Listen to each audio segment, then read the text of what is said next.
सोनपुर के सेठ की है जो बहुत दयालु था। अरे मैं क्या बताने लगी, चलो कहानी का मजा लेते हैं, हम खुद देखते हैं और कहानी को पूरा देखते हैं, बहुत मजा आने वाला है। तो चलिए दोस्तों। सोनपुर गांव में एक सेठ रहता था। उस सेठ का नाम दया था। नाम की तरह ही वह सेठ भी दयालु था। वह गरीबों की मदद किया करता था। लोग कहते थे कि सेठ की चौखट से खाली हाथ कोई नहीं जाता। वह सबको कुछ ना कुछ देते ही रहता था। हर रोज शाम के समय दया अपने आंगन में पंछियों को दाना डालता था। इसलिए उसके घर के आसपास बहुत से पंछी आते रहते थे और दाना चुग कर उड़ जाते थे। पंछियों को दाना खाते देख दया बहुत खुश हो जाता था। बहुत सालों के बाद दया को बच्चा हुआ था। वह उसके बच्चे से बहुत ही प्यार करता था। अब बच्चा भी उस सेठ की तरह दयालु था। शाम के समय वह बच्चा अपने पिता के साथ आंगन में पंछियों को दाना डालता था। उसे बहुत ही अच्छा लगता था। उन पंछियों में एक चिड़िया सबसे पहले आंगन में आ जाती थी और सब पंछियों के दाना चुगने के बाद वह अकेले दाना चुगती थी। यह बात दया को चौंका देती थी। एक दिन दया ने दाना डाला और सभी पंछी दाना चुग कर उड़ जाते हैं। आंगन में दाना ही नहीं बचा था तो दया को मस्ती करने का मन हुआ। उसने दाना नहीं डाला और सिर्फ चिड़िया को देखता रहा। बहुत देर तक चिड़िया दया को और दया चिड़िया को देखता रहा। तब चिड़िया बोली, कोई बात नहीं दया सेठ, आज तुम मुझे दाना मत डालो। कौन है भाई, कौन बोला? दया, मैं बोली, तुम्हारे सामने तो मैं चिड़िया हूँ। सेठ आश्चर्य से चिड़िया को देखने लगता है। चिड़िया, तुम बोल सकती हो? मुझे तो अपने कानों पर विश्वास ही नहीं हो रहा। दया चिड़िया से बोल रहा था। इतने में चिड़िया उड़ गई। दूसरे दिन दया का बेटा अचानक बीमार पड़ गया।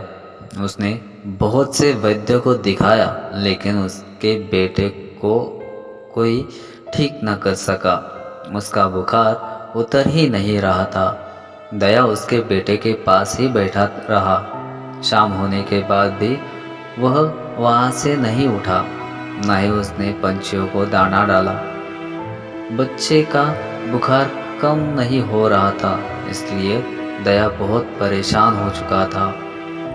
सभी पंछी आंगन में आए लेकिन दाना ना मिलने की वजह से वापस जाने लगे।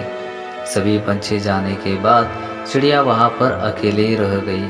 वह थोड़ी देर रुकी और फिर सेठ के घर के अंदर चली गई। दया सेठ ने उसे देखा तो बोला, देखो ना, देखो मेरा बच्चा बीमार है, इसका बुखार कम ही नहीं हो रहा। वैद्य ने उसके सारे नुस्खे अपना कर देख लिए लेकिन बुखार नहीं उतर रहा। मुझे मेरे बच्चे की बहुत चिंता हो रही है। दया, तुम बहुत दयालु हो, हर किसी को मदद करते हो। तुम रोना बंद करो, मैं कुछ करती हूँ जिसके बाद तुम्हारा बेटा ठीक हो जाएगा।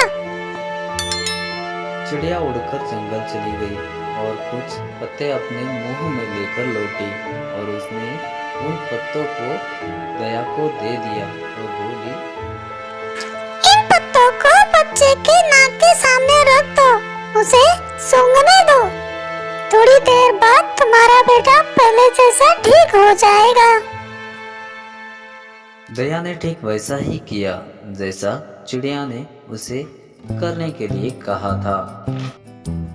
थोड़ी देर बाद दया का बेटा उठकर खड़ा हो गया और बोला, पिताजी, मुझे आप बहुत अच्छा लग रहा है। मैं आप खेलना चाहता हूँ, क्या मैं खेलने जाऊँ?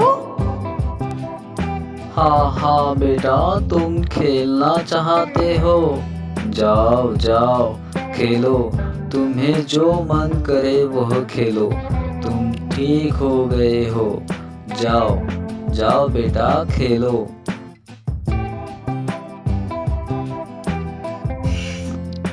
तुम्हारा बहुत बहुत धन्यवाद चिड़िया, तुमने मेरे बेटे को बचा लिया। मैं क्या कर सकता हूँ तुम्हारे लिए, बताओ, मैं करूँगा। तुम मेरे लिए कुछ अलग मत करो, वही करो जो तुम करते आए हो, मैं तुम्हें मिलने आती रहूंगी। और फिर चिड़िया वहाँ से उड़ जाती है। दया बहुत बहुत धन्यवाद देता है। दोस्तों, कहानी अच्छी लगी हो तो लाइक, शेयर और सब्सक्राइब कर लो। जल्द ही अगली कहानी लेकर मैं आ जाऊंगी।